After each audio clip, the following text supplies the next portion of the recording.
Alright, welcome to Faron Twilight. Now, as soon as you enter, you're going to be greeted to some cutscenes. Just skip those right along and just head towards the next area. So first off, we have our first Shadow Beast fight. In these fights, we're going to be fighting a group of Shadow Beasts, particularly in 3 and 5, mostly. In these beginning fights, there'll always be a number of 3, so it'll be very easy to manage. Alright, so first off here, got some text, and after the text, we're just gonna hold B for a spin attack. And then we're gonna walk to the right, do another quick spin, and then move the camera towards them, and then once we have that angle, we're just gonna hold straight up a dash, because the angle will stay the same after the cutscene. And match with the text, and now we have the minute charge. Now we're gonna hold B, kill 1, and then hold B again to target the last 2, and they're dead. The reason we killed the last 2 last because it's easier that way. You can kill 3, but it's a little more riskier in my opinion. Alright, so we're going to start off the Twilight section collecting bugs. In each of these sections there's 12 bugs. The little thing that's going to happen here after this text box is the game's going to pull up our map, give us some more text boxes, and then we're going to, once these text boxes are actually over, we're actually going to press up on the D-pad right away to completely throw away the map out of the screen here. So you watch, as soon as I finish the text boxes, I'm gonna hit up D-pad here, and then the map will go away immediately. All right, dash to the right, and now we get some bugs. Turn our sense mode. Then we want to stand near this rock right here on the left side. If you look at my cursor, and so these bugs are about to stop sparking, and once they stop sparking, they're kind of lined up really well. So what you can do is you can hold forward on your left control stick and then press B. That'll give you a B lunge, and you'll be able to kill both those bugs very easily and quickly. Just like that, you know? Easy kill and easy bugs. Alright, I'm going to make over here to Koro's shop, or Koro's house. Going to do a more input storage here, so we're going to hold ZL and A after the text box ends to get the first frame jump. And right here, if you noticed a little bit earlier, I was actually targeting the scarecrow. You want to let go of target after the jump so you don't target the scarecrow, because you might potentially fall off. Alright, so once we enter the shop, we want a B attack, and then once we do that, we can put our sense on with X. So you look at my input viewer, and then we want to drop and then talk to Koro, and then we want to charge a minute charge. And then as soon as we get the 2 bugs, I'm going to unsense and then let go. And that will kill the bugs right before they disappear. Because you can see right here, they're still in the main world or your non-sense mode. So, and doing this will actually skip a text box with Koro here. That's a nice time save. Then we just want to dash off to the right. Got to dash cancel and go through the loading zone. Gonna make go over to the next section here. There's gonna be a dig spot, and then before the cave there's going to be a bug. This bug can be kind of annoying.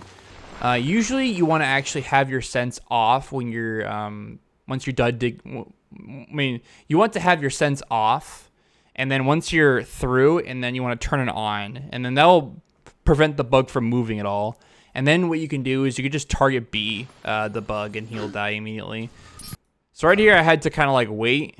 I kind of just like YOLO it, and I didn't kill him right away, so I just kind of spammed targeting B until he's dead. So there we go, nice and easy. Moving on to the cave section here, there's going to be a nice shortcut that we can take. It's possible to get 1-frame dashes out of these digging holes, but obviously it's 1 frame, and you have to mash for it. You can't buffer it. But you know, minor time saves here and there. Got another cutscene to skip. So this bug right here, we actually want to be more to the right here. I'm actually going to dip early here and bonk. It doesn't really matter. It's probably a little time loss here, but you want to be more on this corner here and then do the jump attack. And that will kill the bug. Some more input storage right here. Again, I'm holding ZL and A. That will automatically give me a 1-frame jump. Then right here, these 2 tree stump bugs can be kind of difficult to kill correctly. So there's two bugs right here, right? There's the grounded bug, and then there's the aerial bug. You want to kill the aerial bug first. I mean last, because he dies quicker. So kill the aerial bug last, and then kill the grounded bug, because the aerial bug dies faster than the grounded. This is just to collect the tears a little quicker. Fortunately, in this clip, I killed the aerial bug first. But it doesn't really matter too much. Just small, minor time losses. Got some more minute jumps right here. Nothing too special. Just gonna jump across. And right here, you can be on a good cycle. And what I mean by that is you can make this jump without waiting. Unfortunately, for this recording, I didn't make the cycle. But if you have fast enough movement, you can definitely make the cycle without waiting. Got some more minute jumps. And then these two bugs right here can be kind of annoying. First off, you want to just spam the Y button. Spamming the Y button here will skip a cutscene. If you don't spam the Y button, you'll get a small cutscene of the bugs, jumping out and running around. But if you spam the Y button, you won't get the cutscene at all. And then right here, I'm walking towards the right side here. This is because this area has a lot of slopes, and if you minute charge on a slope, your minute charge goes nowhere. So you want to stay away from the slopes area. So that's why I go off to the right here. And then I try to line them up correctly, so I kill them in one blow. Very nice. And then right here, before you enter the loading zone, you want to dig in this little patch behind the sign. This patch has a 10 rubies, and that's going to be needed after Forest Temple for our ruby count. I'll go into more of the ruby count once we head into Forest Temple. Got a simple Shadow Beast fight here. We're going to go for this left one first. And then right here, this Shadow Beast was facing towards a wall. You can manipulate Shadow Beast to go aggro towards you. Here, let me see if I can rewind it. Anyways, as I was saying, obviously we can actually manipulate the Shadow Beast really well here.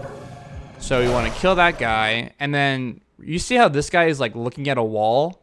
So you can aggro him from different ways. You can aggro them from the left, the right, a little bit behind him too, but you can't aggro him from exactly behind. If you're like anywhere near the left or right side of his cone shape, you will aggro him, and he will run towards you. That is a good thing to do because, again, sometimes the Shadow Beast positioning is kind of bad, and he just kind of like stare at a wall for some reason. So keep that in mind when fighting these Shadow Beasts or messengers, as you can manipulate them to aggro towards you.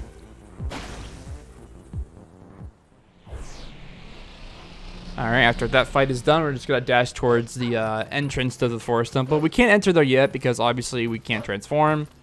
So we got to make our way over. There's 2 more bugs, and then we're going to start the human section.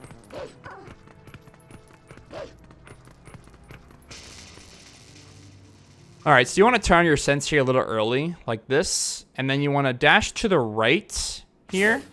I dashed a little left, which is still fine. The reason you want to dash more left here is because this bug right here, this grounded bug, you can manipulate to have him be closer to this other bug on the left side here. And you can do a really quick minute charge kill to kill both of them really quickly. Fortunately, I still got the manipulation here by just, praying.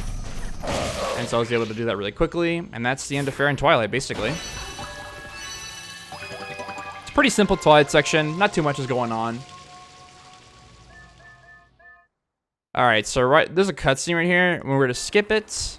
And what's really important is after this cutscene, you want to buffer a backflip. And the way you do that is you hold ZL, hold down the left control stick, and then hold A as well.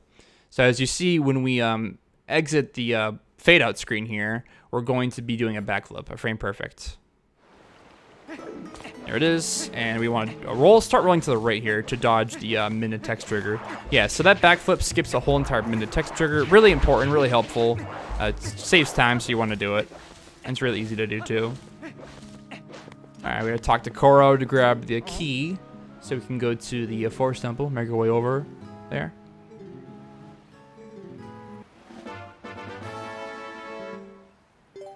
We're going to say yes here. Koro has less text boxes there if you say yes instead of no. So we want to say yes.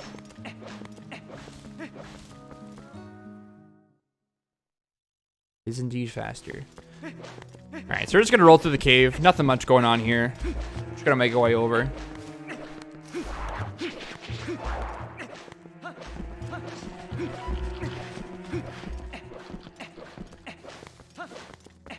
Alright, once we enter this loading zone, we want to roll twice to start the monkey escort mission. Small little escort stuff going on here.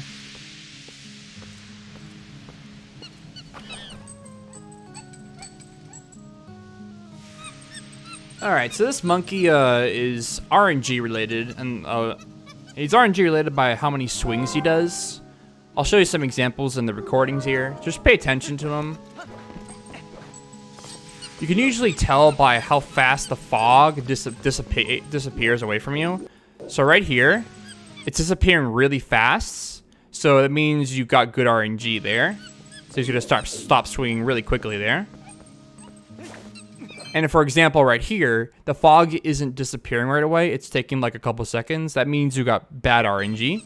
So just gonna be a little more extra swings. What you can do is you can push the monkey. But it's a little bit dangerous because the monkey is on a set path, and if you push him off the set path, he is going to walk back, and you're going to lose time. And also, during this part, you want to cut the grass as much as possible. We want at least 60 rubies, if not more, before we enter the forest temple. Also, there are these enemies around the monkey escort. Kill those guys as quickly as possible. If the monkey gets scared, you'll lose time, but not much.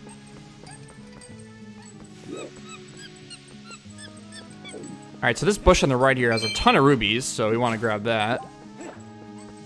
That bush, for some reason, has a bunch. Then right here, I got really lucky on this bush. I got 2 5s. That usually does not happen. It is super rare that you get 2 5s. It is possible to get 5 rubies from these bushes as well, but again, it's mostly luck related. Getting a slow swing here, unfortunately. But yeah, just pay attention to the fog, and you can tell what kind of RNG you got. That was a fast swing. That was some good RNG right there. We want to break this Deku nut here because it always drops a 1 ruby for us, and again, gotta get those rubies. Alright, so thankfully I was able to end with 60 rubies with the escort. That's really helpful. And right here, at the end of this cutscene, you want to do a jump attack. That'll let you get close to the Lesser Lantern, you can pick it up. And then when you're rolling to the loading zone, you just equip it on your gamepad. In these recordings, I won't be using my gamepad. I'll just be equipping items manually through the pause screen. So if you're using the gamepad, please equip it from your gamepad. It's easier and faster that way. So right here, I didn't really explain it, didn't have time to, but I actually slashed these 2 Bokobans here. And the reason I did that was to aggro the guy all the way in the back, because if we kill this guy, we can steal lantern oil from Trill, and that's what we want to do. We want to be a thief. And Trill won't let us take the oil unless that Bokoblin is dead. So we need to kill that guy. He's required to kill. Once that, though, we can over to the Golden Wolf. This Golden Wolf will give us the ending blow. This is the only hidden skill we need throughout the whole entire route. So that's really helpful that we get it now. A little funny thing is, if you get to Ganondorf without the ending blow, you actually can't beat the game. The game, weirdly enough, checks for the ending blow, so... Thankfully, we can't skip this. Alright, just gonna jump attack him, and he's gonna knock us down. Just gonna be mashing through some text, not much.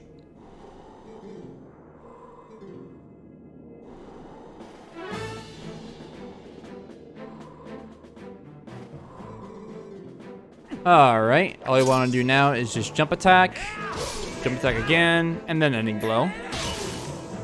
And that's the tutorial for the ending blow. Super exciting.